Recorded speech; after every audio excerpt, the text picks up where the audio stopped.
July 19, 1940, 18,000 feet above Dover, England. The Merlin engine screams as Flight Lieutenant James Ginger Lacey banks his Supermarine Spitfire hard to port, scanning the crystalline summer sky through his gun sight. 3 o'clock high there. A glint of metal catches the afternoon sun. Messerschmitt Bf-109E. The German fighter has altitude advantage, perhaps 2,000 feet, and it's rolling into an attack dive. Lacey's thumb hovers over the firing button mounted on his control column. The German pilot doesn't know he's been spotted yet.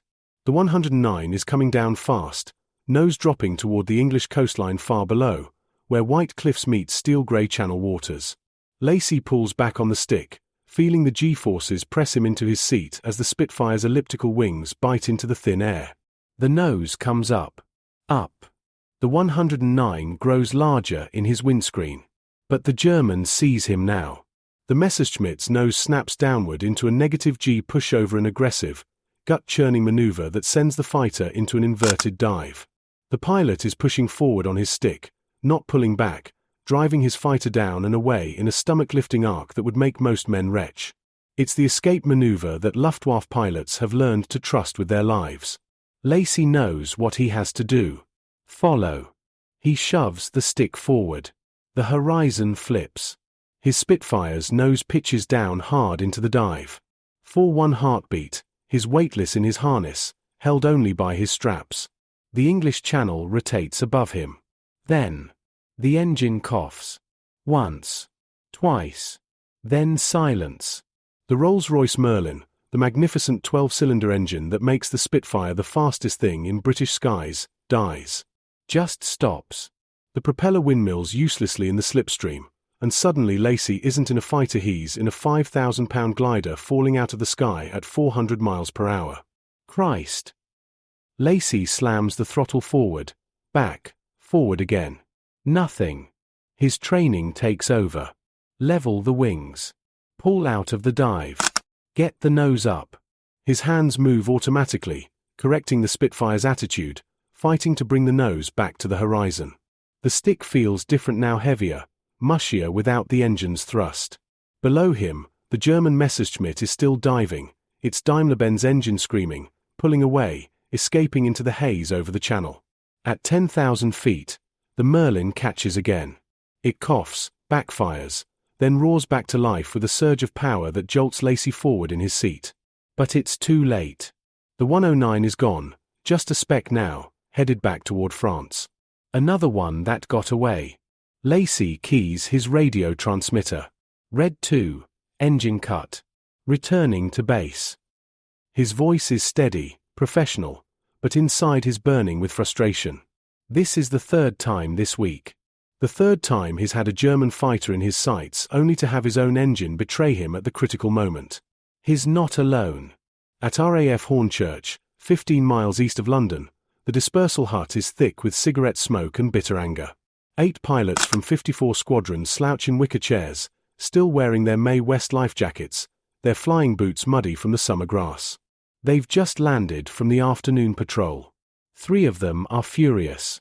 "It's the bloody carb," says Pilot Officer Colin Gray, stubbing out his cigarette with enough force to crack the ashtray. "Every time you push over hard, every bloody time, the engine cuts dead. The Jerrys know it. They all know it now. Lost 2 today because of it," adds Flight Lieutenant Old Dear, a New Zealander with a reputation for aggressive flying. "Had a 109 dead to rights at Angels 20. The bastard just pushed over into a dive, and when I followed dash he makes a cutting gesture across his throat. Engine died like I'd switched off the bloody magnetos." Lacey strips off his gloves and reaches for the tea urn. The liquid is lukewarm and tastes like metal, but he drinks it anyway. How many's that this month? How many have we lost to the engine cut? No one has an exact count, but everyone in the room knows the answer is too many. Far too many. The Supermarine Spitfire is supposed to be Britain's answer to the Luftwaffe. Designed by R.J. Mitchell, powered by the legendary Merlin engine, it's faster than the Hurricane, more maneuverable than anything the Germans fly, and beautiful enough to make ground crews stop and stare when one taxis past. But it has a fatal weakness, and every Luftwaffe pilot over the Channel now knows exactly how to exploit it. The Messerschmitt Bf-109E, Germany's frontline fighter, uses a different engine A Daimler-Benz with direct fuel injection. When a German pilot wants to escape a pursuing Spitfire, he doesn't dive in the conventional way, pulling back on the stick to arc the nose down. Instead, he does something that seems counterintuitive. He pushes forward, hard, putting his fighter into negative G-forces. Zero gravity. Weightlessness. The kind of maneuver that makes your stomach float up into your chest. For the Messerschmitt, this works perfectly. Its fuel injection system continues feeding fuel to the engine regardless of G-forces, positive or negative. The Daimler-Benz keeps roaring, and the 109 dives away at full power. But the Spitfire's Merlin engine uses a float chamber carburetor. It's the same basic principle that powers thousands of British automobiles and motorcycles. A chamber where fuel sits at a constant level, feeding into the engine through jets and venturis. It works beautifully under normal flight conditions, under positive GS, under nearly every circumstance that a peacetime engineer might imagine. Except when you flip the aircraft upside down or push into negative GS. When a Spitfire pilot shoves his stick forward to follow a diving Messerschmitt, the fuel in the carburetor float chamber doesn't cooperate with the laws the pilot needs it to follow. Instead, it obeys gravity. The fuel surges upward, or what the pilot perceives as upward, flooding the chamber, richening the mixture beyond what the engine can burn. Too much fuel, not enough air. The engine chokes, coughs, and dies. For 3 to 5 seconds, the Spitfire is powerless. In a dogfight, 3 seconds might as well be 3 hours. By the time the engine catches again, the Messerschmitt is out of range, diving for France, escaping to fight another day. It's getting men killed, Dear says quietly. The dispersal hut goes silent. Everyone knows he's right. It's not just about failed interceptions or enemy fighters escaping. Pilots are dying because of this flaw. When you're at low altitude, 3 seconds without power is enough to lose the altitude you need to recover. 3 seconds is enough to turn a fighter pilot into a smoking crater in a Kent barley field. Has anyone from Supermarine said anything? Asks Gray. Or Rolls-Royce? They've got to know about this by now. Lacey sets down his mug. They know. Command's known for months. The boffins are working on it, apparently. His voice carries the skepticism of a man who's heard promises before. But how long does it take to fix a carburetor? The Jerrys are using this against us right now, today, and we're just supposed to what? Not follow them into dives. It's an impossible situation. The Spitfire pilots are told to engage German fighters, to protect British airspace, to stop the Luftwaffe from achieving air superiority before Hitler launches his invasion across the Channel. But they're flying machines with a built-in weakness that makes certain maneuvers crucial, combat-winning maneuvers effectively suicide. Some pilots have tried to adapt their tactics. They attempt to roll inverted before diving, keeping positive GS on the aircraft while pointing the nose down. It works, sometimes, but it takes precious seconds and gives the enemy more time to escape. Others try to anticipate the German pushover and dive early, hoping to maintain positive GS throughout their descent.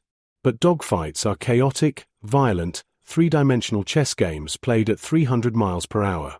You can't always predict what the enemy will do, and you can't always position yourself perfectly. Squadron Leader James Leathart enters the dispersal hut, still wearing his flying helmet. He's just landed from a patrol over the Thames estuary. His face is grim. "Lost Jenkins," he says flatly. "Engine cut during an engagement at 8,000 feet. He went in near Maidstone." The room goes quiet. Pilot Officer Robert Jenkins. 22 years old. 3 confirmed kills. Dead because his engine stopped working for 3 seconds. "Right," says Leathart, pulling off his helmet. His hair is matted with sweat despite the cool evening air. "I'm writing to group again tonight. This has to get fixed. I don't care if they have to redesign the entire bloody fuel system. We can't keep fighting like this." But redesigning a fuel system takes months. Engineering a new carburetor, testing it, certifying it for combat, manufacturing enough units to retrofit an entire fighter command, that's the work of 6 months, maybe a year. Britain doesn't have a year. The Luftwaffe is over the channel right now, testing defenses, probing for weaknesses. Hitler's invasion barges are gathering in French ports. The battle for Britain's survival is happening today, this week, this summer. Somewhere in the chain of command, someone understands the urgency. Somewhere, the problem is being escalated. Reports are being written. Meetings are being scheduled. Engineers are being consulted. And at the Royal Aircraft Establishment in Farnborough, a remarkable woman with a degree in engineering and a reputation for solving impossible problems is about to be given the most important assignment of her career. Royal Aircraft Establishment, Farnborough, Hampshire, July 23, 1940. Beatrice Tilly Shilling is elbow deep in a Merlin engine when the summons comes. Her overalls are stained with oil, her hands are black despite the work gloves, and there's a smear of grease across her left cheekbone that she hasn't noticed yet. The engine Mark II variant, fresh from a damaged Hurricane, is mounted on a test stand in Building 108, and she's been examining its fuel delivery system for the past 3 hours. Miss Shilling. The voice belongs to a young RAF officer, a flight lieutenant she doesn't recognize. He looks uncomfortable in the workshop environment, trying not to get oil on his pressed uniform. Squadron Leader Pearson needs to see you. Rather urgently, I'm afraid. Tilly doesn't look up immediately. She's tracing a fuel line with her fingers, following it from the carburetor to the engine block, feeling for kinks or restrictions. Tell him I'll be up in 20 minutes. Actually, he said immediately. Now she looks up. The officer's face is serious. Not the usual bureaucratic immediately that means sometime this afternoon. The real kind. She wipes her hands on a rag that's only slightly cleaner than her gloves. Right. Let's go then. Beatrice Shilling is 34 years old, 5 feet tall, and possesses a combination of skills that makes her nearly unique in 1940s Britain. She holds a first-class honours degree in mechanical sciences from the University of Manchester, one of the few women in the country with such credentials. She's a professional motorcycle racer who competes against men at Brookland Circuit and usually beats them. She's also one of the top engine specialists at the Royal Aircraft Establishment, which makes her one of the most valuable engineering minds in the war effort. She doesn't think of herself as remarkable. She thinks of herself as someone who understands how machines work and how to make them work better. Squadron Leader Harold Pearson's office overlooks the main runway. Through the window, Tilly can see a Spitfire doing touch-and-go landings, probably a test pilot evaluating some modification or other. Pearson is standing at the window when she enters, hands clasped behind his back. He turns as she closes the door. Tilly, thank you for coming so quickly. He gestures to a chair, but she remains standing. We have a problem. A serious one. How much do you know about the carburetor issue in the Spitfire? Float chamber flooding during -G, she says immediately. Fuel surge causes rich mixture, engine cuts out for 3 to 5 seconds. It's been reported since last year. Pearson nods. It's killing pilots now. We've lost at least 7 in the past month, possibly more. And we're losing tactical engagements because the Luftwaffe has learned to exploit it. Every Messerschmitt pilot knows he can escape any Spitfire by pushing into a dive. Our boys can't follow. He moves to his desk and picks up a file folder, thick with papers. Rolls-Royce has been working on a new carburetor design. Pressure-balanced system should solve the problem completely. But their estimate is 6 to 8 months before we can begin production retrofits. 8 months. Tilly. We don't have 8 months. Tilly takes the folder and opens it. Inside are technical drawings, test reports, incident summaries. She scans them quickly, her mind already working through the engineering challenges. What's the interim solution? That's why you're here. We need something fast. Something we can manufacture and install in weeks, not months. Something that will keep our pilots alive until the proper fix is ready. He pauses. Command wants this solved yesterday. Fighter Command wants it solved last month. Can you do it? Tilly looks at the drawings for a long moment. The problem is clear enough. The SU carburetor used in the Merlin is a beautiful piece of engineering for normal flight conditions, but it was never designed for combat aerobatics. Under -G, The fuel in the float chamber has nowhere to go but up, flooding the system. I need access to a Spitfire, she says. And a test pilot willing to fly aggressive maneuvers.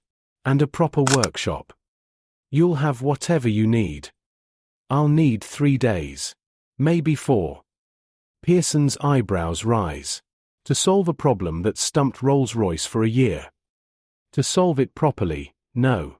But to find a stopgap that works well enough. She closes the folder. That I can do in 3 days. July 24, 1940. 6 o'clock hours. The Spitfire sits in the hangar at Farnborough with its engine cowling removed, exposing the Merlin like a dissected specimen. Tilly has been here since dawn, though since dawn is misleading. She barely slept the night before. Her mind was too busy turning over possibilities, sketching ideas on the notepad she keeps by her bed. The carburetor is a relatively simple device in principle. Air enters through the intake, passes through a venturi that creates a pressure drop, and that pressure drop draws fuel from the float chamber through jets. The float chamber maintains a constant fuel level using, as the name suggests, a float mechanism, like the one in a toilet cistern, though engineers don't usually mention that comparison.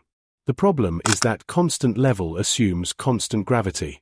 When you flip the world upside down or create zero-G conditions, the float chamber stops working as designed. The fuel sloshes, floods, and drowns the engine. The obvious solution is what Rolls-Royce is developing, a pressure-balanced carburetor that uses air pressure rather than gravity to control fuel flow. It's elegant, sophisticated, and requires manufacturing entirely new components to extremely tight tolerances. Tilly needs something simpler. Something that can be made in any decent machine shop. Something that can be fitted to existing carburetors without major modification. She stares at the SU carburetor for a long time, her mind working through the fuel flow paths. The problem is too much fuel during negative G. So what if you simply restricted the fuel flow? Not enough to starve the engine during normal operation, but enough to prevent flooding during the brief moments of negative G? A restrictor. A carefully sized orifice that would limit maximum fuel flow while still allowing normal engine operation.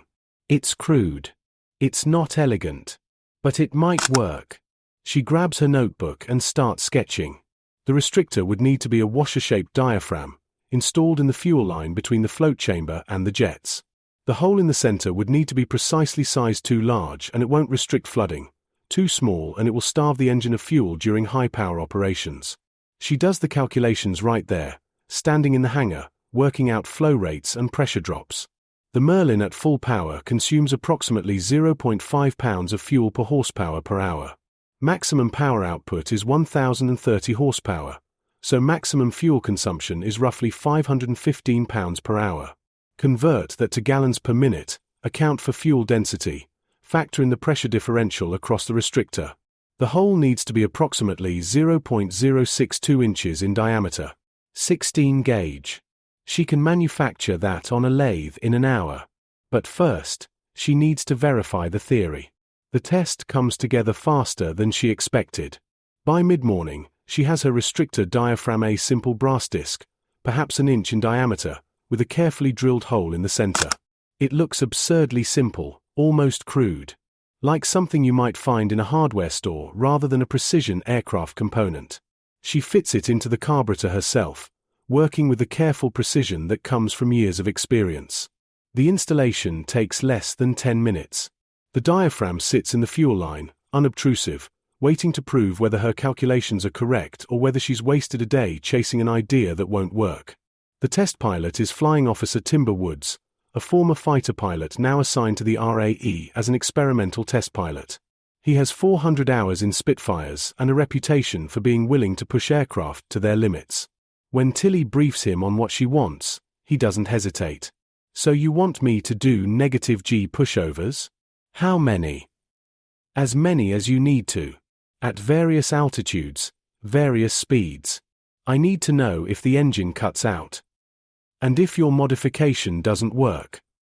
Then the engine will cut out exactly as it has been doing, and you'll recover exactly as you've been trained to do. She looks at him directly. But I don't think it will cut out. Woods grins. Confident, aren't you? I'm right about engines 90% of the time. What about the other 10%? I learned something useful. At 2 p.m. hours, the Spitfire takes off from Farnborough's main runway. Tilly watches from the ground, standing next to Squadron Leader Pearson and a handful of other engineers. The afternoon sun glints off the fighter's polished aluminum skin as it climbs into the summer sky. Her heart is pounding, though she doesn't show it. Everything depends on this test. If the restrictor works, she's bought Fighter Command the time it needs. If it doesn't, she's back to the drawing board, and pilots will keep dying while she searches for another solution. The Spitfire climbs to 10,000 feet. Through binoculars, Tilly can see it leveling off, the pilot setting up for the test. Then the nose drops. Not a gentle descent, but an aggressive negative G pushover, the kind of maneuver that makes experienced pilots queasy. The Spitfire's nose pitches down hard, and even from the ground, Tilly can imagine what Woods is experiencing: the stomach-floating sensation of weightlessness, the horizon flipping, the instinctive panic that comes from pushing your aircraft toward the earth. The engine note doesn't change. The Merlin keeps roaring, a distant snarl that carries across the airfield. No cough. No cut. The Spitfire continues its dive, pulls up smoothly, and climbs back to altitude. Pearson lowers his binoculars. Did it work? Wait, says Tilly. One test isn't enough. Woods does it again. And again. Negative G pushovers at different altitudes, different speeds, different throttle settings. Inverted flight. Rolls. Every maneuver that should cause the carburetor to flood. 15 minutes of aggressive flying that would make most pilots reach for the sick bag. The engine never cuts out. Not once. When the Spitfire lands and taxis back to the hangar, Woods climbs out of the cockpit with a grin so wide it threatens to split his face in half.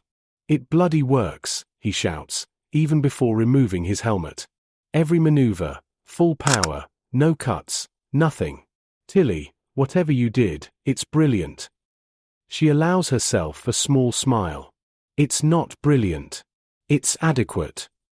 Adequate. Woods laughs. Adequate? Do you know what this means?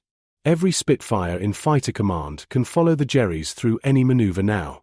Any dive, any escape, we can stay on their tails. Pearson is already moving toward his office.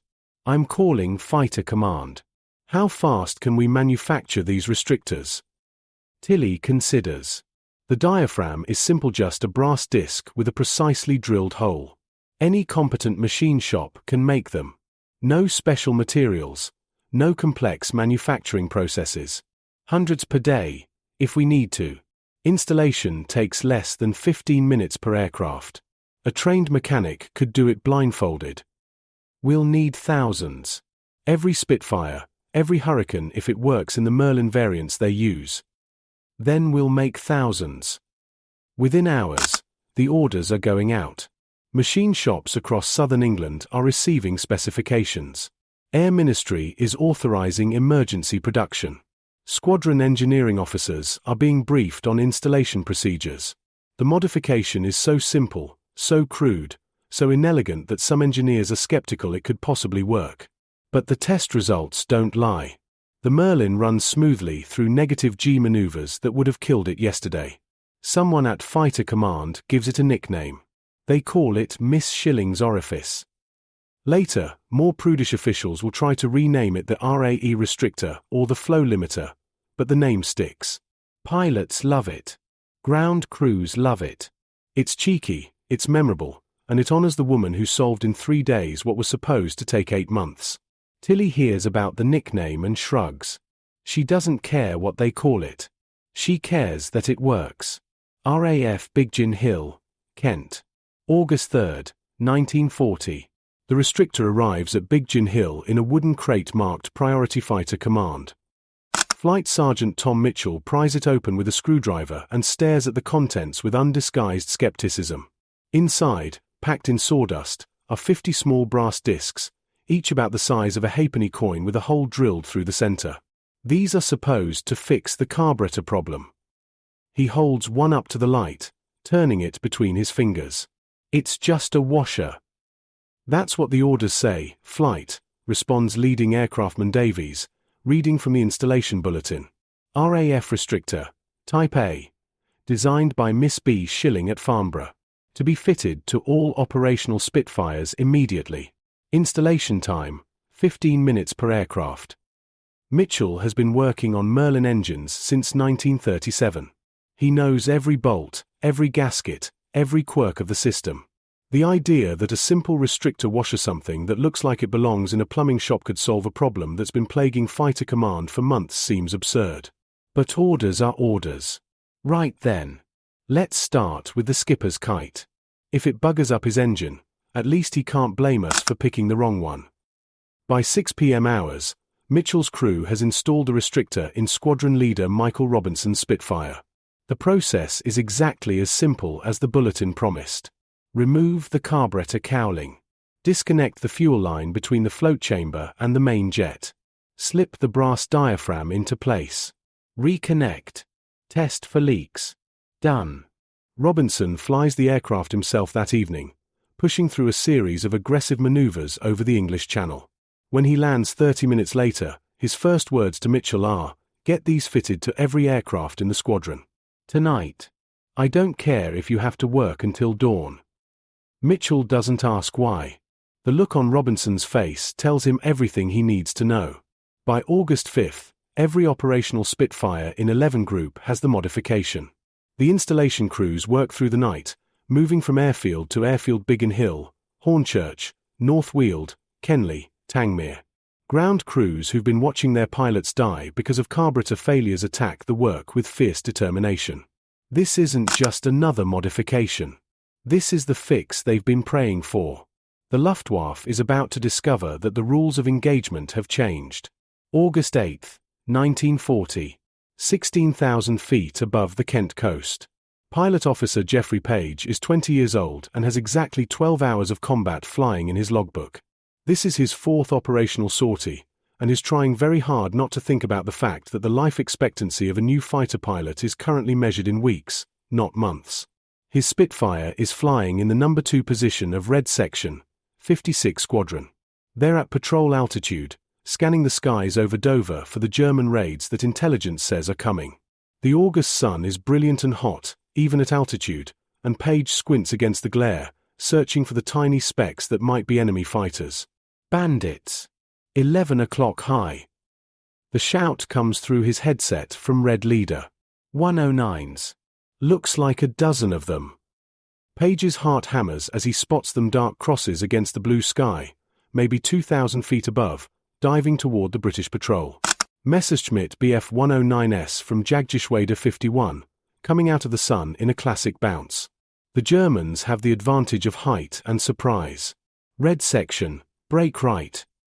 Red Leader's voice is sharp with urgency. Page hauls his Spitfire into a hard climbing turn, pulling GS until his vision tunnels and the blood drains from his head. The 109s are coming down fast, and he can see the flicker of their guns' yellow tracer rounds reaching out across the sky. Something punches through his port wing, tearing fabric and leaving ragged holes. The dogfight dissolves into chaos. Aircraft everywhere, British and German, twisting through the sky in a desperate three-dimensional brawl. Page latches onto a 109 that flashes past his nose, rolls to follow, but the German pilot is experienced. He sees the Spitfire, and Page watches him do exactly what Luftwaffe pilots have been doing for months. The 109's nose snaps down. Hard. The German is pushing forward on his stick, putting his fighter into a negative G dive that should make any pursuing Spitfire's engine cut out. But Page knows about the modification. Every pilot in 56 Squadron was briefed about it yesterday. Miss Shilling's Orifice. The restrictor that's supposed to fix the carburetor problem. Page has never tested it before. Never pushed his Spitfire into negative G. But right now, with the German fighter diving away and every instinct screaming at him to break off, he makes a decision. He shoves the stick forward. The Spitfire's nose drops violently. Page feels his stomach lift into his chest, feels himself floating in his harness, held down only by his shoulder straps. The horizon rotates crazily. For one terrible moment, he's waiting for the engine to cough and die, waiting for the silence that means he's just made a fatal mistake. The Merlin keeps roaring. Page nearly shouts with joy. The engine doesn't miss a beat. Full power, pulling him down through the dive, closing the distance to the fleeing Messerschmitt. The German pilot is still diving, probably expecting the Spitfire to break off any second now, probably confident in his escape. He doesn't know the rules have changed. Page centers the 109 in his gun sight, compensating for the deflection angle, letting the range close to 250 yards. His thumb finds the firing button on top of the control column. He squeezes. 8 Browning machine guns erupt, hammering out 160 rounds per second. The Spitfire shudders with the recoil. Tracer rounds arc through the sky, and Page sees them walking up the Messerschmitt's fuselage. Strikes on the wing root. Strikes on the cockpit canopy. The 109 starts trailing black smoke, then rolls over and spins away toward the channel below. Page doesn't follow it down. He's already pulling up, scanning for threats, searching for another target. His hands are shaking on the controls, adrenaline flooding his system, but one thought dominates his mind. It worked. By God, it actually worked. Over the next 3 weeks, the reports flood into Fighter Command headquarters. Pilots who've been frustrated for months by their inability to follow German fighters through negative G maneuvers are suddenly winning engagements they would have lost before. The tactical equation has fundamentally changed. Flight Lieutenant Brian Lane, 19 Squadron, files a combat report on August 11 describing how he followed a Messerschmitt through an inverted dive from 18,000 feet to 8,000 feet, maintaining full power throughout, and shot it down over Folkestone. The modification performed flawlessly, he writes. Previously, this would have been an impossible pursuit. Squadron Leader Sailor Malan, 74 Squadron, reports on August 13 that his entire squadron successfully engaged a formation of Bf-109s using aggressive diving attacks that would have been suicidal 3 weeks earlier. Enemy pilots appear confused by our ability to follow them through maneuvers they've learned to trust, his report notes. 3 confirmed kills, no losses. The Luftwaffe notices. German intelligence reports from mid-August note that British Spitfires have somehow overcome their carburetor limitation. Messerschmitt pilots who've relied on the negative G escape maneuver are suddenly finding British fighters still on their tails, still firing, still in the fight. Some German pilots die before they realize the game has changed. Others learn quickly and adapt, finding new tactics, new escape maneuvers. But the cheap, easy kill, the simple pushover dive that guaranteed escape from any Spitfire is gone. August 18, 1940. RAF Kenley, Surrey. The intelligence briefing room is packed with pilots from 3 squadrons. Squadron leader Anthony Norman stands at the front, next to a blackboard covered with diagrams of combat maneuvers. He's holding one of the brass restrictors, turning it in his fingers. Gentlemen, we've been flying with Miss Shilling's modification for 2 weeks now. The results speak for themselves. Our kill-to-loss ratio against the 109s has improved by approximately 40%. More importantly, we're no longer breaking off engagements because our engines cut out. He sets the restrictor down on the desk. But I want to emphasize something important. This modification gives you the ability to follow enemy fighters through negative G maneuvers. It does not make you invincible. The laws of physics haven't changed.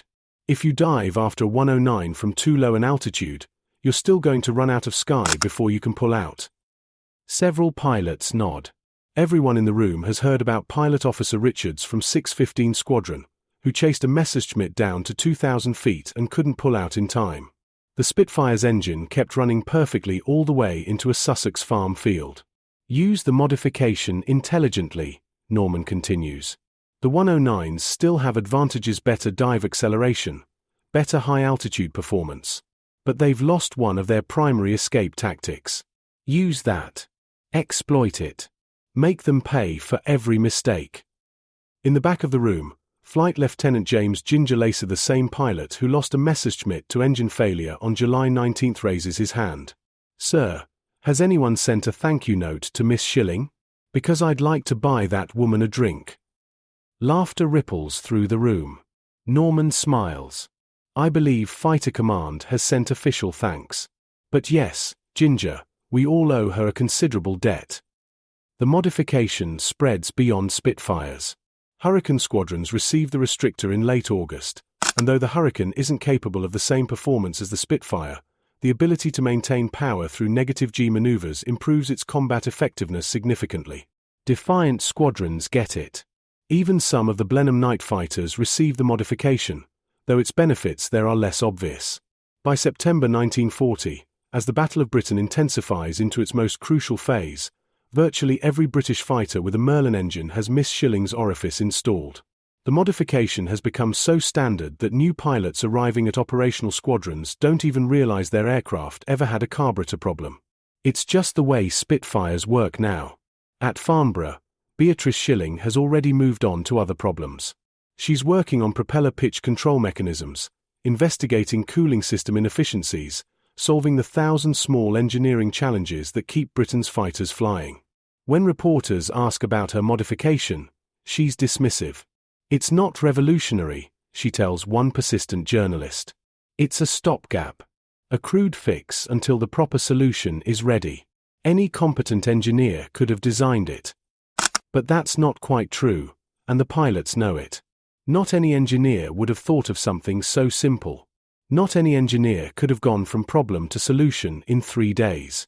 Not any engineer had the combination of theoretical knowledge, practical experience, and sheer bloody-mindedness that Beatrice Shilling brought to the challenge.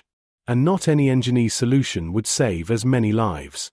By the end of the Battle of Britain, historians and analysts will struggle to quantify exactly how much difference the restrictor made. How many kills resulted directly from pilots being able to follow German fighters through dives? How many lives were saved because engines didn't cut out at critical moments? The numbers are impossible to calculate precisely. But the pilots know. Every fighter pilot who pushes his stick forward and hears his Merlin keep roaring, who follows a Messerschmitt down through a dive that would have been impossible a month earlier, who lands safely because his engine didn't quit at 3,000 feet, they know exactly what that small brass washer is worth. It's worth everything. September 15, 1940. 12,000 feet above London. The sky over Britain's capital is a writhing mass of aircraft.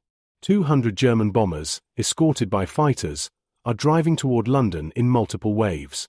Against them, every available Spitfire and Hurricane from 11 Group is climbing to intercept. It's the largest air battle of the war so far, the day that will later be celebrated as Battle of Britain Day. Flight Lieutenant Eric Sornoff-Lock of 41 Squadron spots a formation of Heinkel He-111 bombers at his altitude, slightly below and to the north. Behind them, weaving in defensive patterns, are their escorts Bf-109s from JG-3. Lock knows the German fighters will react the moment he commits to attacking the bombers. That's fine. He's been waiting for this. He rolls his Spitfire inverted and pulls through into a diving attack, coming down on the bombers from above and behind. The 109 escorts see him immediately. 2 of them peel off, diving to intercept. Lock ignores them, concentrating on his firing pass. His guns hammer out a 3-second burst into the nearest Heinkel. He sees strikes along the wing and fuselage, sees smoke beginning to trail, then is through the formation and climbing hard. One of the 109s follows him up. It's a mistake. Lock levels off, then shoves his stick forward into a negative G bunt that inverts his Spitfire and sends it diving back down toward the bombers. His stomach lifts. The horizon spins. The Merlin roars without interruption. The German pilot tries to follow, pushing his 109 into the same maneuver. But he's too committed, too aggressive, and Lock's already reversing, pulling back up and around in a climbing turn that puts him on the Messerschmitt's tail. A 2-second burst.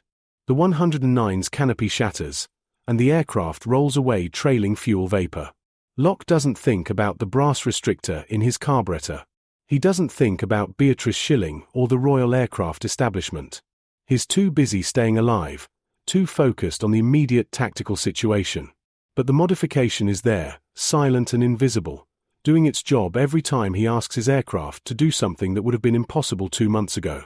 Across the London sky, the same scene is playing out dozens of times.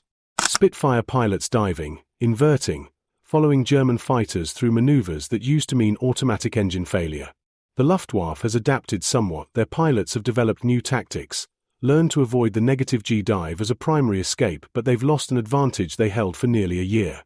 When the guns fall silent that evening and the squadrons return to their airfields, The day's accounting will show approximately 60 German aircraft destroyed against 26 British losses. It's a decisive defensive victory, one of the turning points in the Battle of Britain.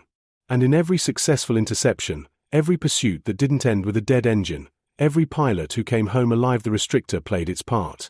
October 1940. RAF Duxford, Cambridgeshire. The letter arrives at the squadron mess on a Tuesday morning. It's from the Air Ministry, formal and official, addressed to Squadron Leader Douglas Bader, commanding officer of the Duxford Wing. Bader reads it, grunts, and passes it to his flight commanders. They want to know if we've had any problems with the restrictor modification, he says. Apparently some engineer types are worried it might be affecting maximum performance.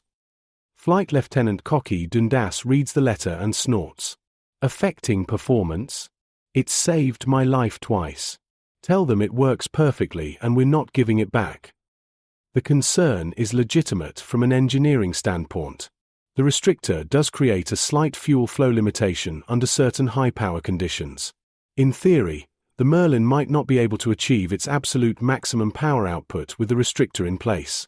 In theory, top speed might be reduced by a few miles per hour. In practice, no pilot in fighter command cares. The trade-off is obvious. Lose perhaps 2 or 3% of maximum power in exchange for the ability to follow enemy fighters through any maneuver without engine failure. It's not even a question. Bader writes his response that afternoon. It's characteristically blunt. The RAE restrictor modification has proven essential to combat operations. No performance degradation noticed by pilots. Recommend universal retention until pressure carburetor becomes available. Similar responses come in from every squadron. The modification stays. By late 1940, Rolls-Royce's pressure carburetor is finally entering production. It's the proper solution, the elegant engineering answer that the restrictor was meant to bridge toward. The pressure carburetor uses a diaphragm-controlled fuel pump that maintains consistent fuel delivery regardless of G-forces, positive or negative. It's more complex, more expensive, and infinitely more sophisticated than a simple brass washer with a hole in it. But the retrofit schedule stretches into 1941. There aren't enough pressure carburetors to replace every SU carburetor in fighter command overnight. The modification is prioritized for frontline squadrons first, then works backward through reserve and training units. Some Spitfires keep Miss Shilling's Orifice until 1942. Even after the pressure carburetor becomes standard, some pilots request to keep the restrictor as a backup. There's a superstitious element to it. The modification saved their lives during the Battle of Britain, and they're reluctant to fly without it. Mechanics humor them, leaving the restrictor in place even after the new carburetor is fitted. It doesn't hurt anything, and if it makes the pilot feel better, that's reason enough. Royal Aircraft Establishment, Farnborough, March 1941. Beatrice Shilling barely notices when the official commendation arrives.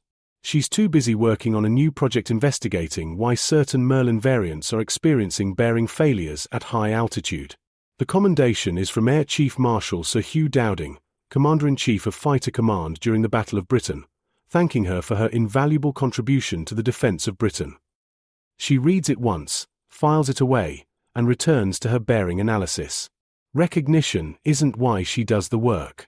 She's not motivated by medals or titles or official gratitude. She's motivated by problems that need solving, by aircraft that need to work properly, by pilots who need to come home alive. The restrictor was just one problem among hundreds she's tackled during the war. But to the pilots, she's something close to a legend.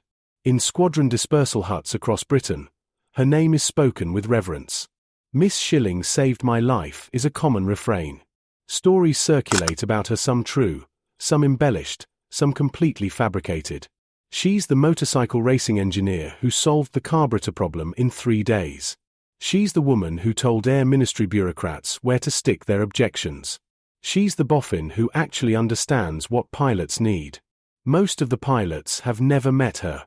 She's a figure in the background of the war, unseen but essential, like the armorers who load the guns or the fitters who patch the bullet holes. But they know what she did for them. In 1948, Beatrice Shilling will be awarded an Order of the British Empire for her wartime service. The citation will mention multiple contributions to aircraft engineering, including engine modifications, propeller improvements, and structural analysis. The restrictor, the modification that potentially saved hundreds of lives and changed the course of air combat over Britain, will be listed as one item among many. She'll accept the honor graciously and go back to work. By then she'll be developing new engine technologies for jet aircraft, solving problems that didn't exist in 1940, pushing the boundaries of what's possible. 1965, Imperial War Museum, London. The Spitfire hanging in the museum's aircraft hall is a Mark II, one of the variants that fought during the Battle of Britain. It's suspended from the ceiling in a climbing turn, forever frozen in the moment of combat, its elliptical wings catching the light from the skylights above. In a glass display case nearby, among the uniforms and logbooks and medals, there's a small brass disc with a hole drilled through the center. The museum label reads, RAE Restrictor, Miss Shilling's Orifice, 1940. Temporary modification to solve carburetor flooding during negative G maneuvers. Used in Spitfire and Hurricane fighters during Battle of Britain. Most visitors walk past it without a second glance. It's not dramatic like the Spitfire itself. It's not evocative like the pilot's leather helmet or the squadron patches. It's just a small piece of brass that looks like a washer you might find in any hardware store. But occasionally, a visitor stops and reads the label carefully. Occasionally, someone understands what they're looking at. This crude little disc, manufactured in machine shops across England, installed by mechanics working through the night, tested in combat over the skies of southern England. This was the difference between an engine that quit and an engine that kept running. Between a pilot who broke off pursuit and a pilot who stayed in the fight. Between survival and death. Engineering isn't always about elegant solutions. Sometimes it's about finding what works, right now, with what you have available. Sometimes the best engineering is the simplest, not because simplicity is inherently superior, but because simplicity can be manufactured quickly, installed easily, and deployed widely when every day counts. Beatrice Shilling understood that. When she was told the problem needed to be solved in weeks rather than months, she didn't design a masterpiece. She designed something adequate. Something that worked. Something that could be made by the thousands and fitted to every aircraft that needed it. She gave Fighter Command what it needed most: time. Time for the proper solution to be developed. Time for pilots to learn and adapt. Time for Britain to survive the summer and autumn of 1940, when invasion seemed inevitable and the Luftwaffe seemed unstoppable. 2025, Aviation History Lecture, Royal Aeronautical Society. The lecturer clicks to the next slide. It shows a technical drawing of the SU carburetor with the restrictor installed, arrows indicating fuel flow paths. Miss Shilling's Orifice, he says, and allows himself a slight smile at the name that always gets a reaction from students, represents one of the most cost-effective engineering solutions in aviation history. Total development time, 3 days. Manufacturing cost per unit, approximately 2 shillings. Installation time, 15 minutes. Combat effectiveness increase, estimated at 40% improvement in Spitfire versus Messerschmitt engagement outcomes. He pauses, looking at the faces in the audience. But more than the statistics, this modification represents something important about engineering under wartime conditions. Beatrice Shilling had the expertise to design a sophisticated solution. Rolls-Royce was already working on exactly that, a pressure carburetor that would be standard equipment in later Merlin variants. But Shilling understood that the perfect solution that arrives too late is useless. She gave Fighter Command the adequate solution that arrived in time. On the screen, a photograph appears. Beatrice Shilling in 1940, wearing oil-stained overalls, standing next to a Merlin engine, looking directly at the camera with the calm confidence of someone who knows exactly what she's doing. How many lives did this modification save? We'll never know precisely. But we know this. In the summer of 1940, when Britain's survival depended on young men flying Spitfires against the Luftwaffe, those pilots needed their engines to work. Every time. Through every maneuver. Without question or hesitation. Beatrice Shilling gave them that. The lecture moves on to other topics, other innovations, other engineers. But the image stays with some of the students. A woman in coveralls. A brass washer. A problem solved not with complexity but with clarity of thought. Sometimes the greatest engineering achievements aren't the ones that push the boundaries of what's theoretically possible. Sometimes they're the ones that solve the problem in front of you with the tools you have available, right now, when lives depend on it. Sometimes genius looks like a small brass disc with a hole in the center. And sometimes that's exactly what the world needs.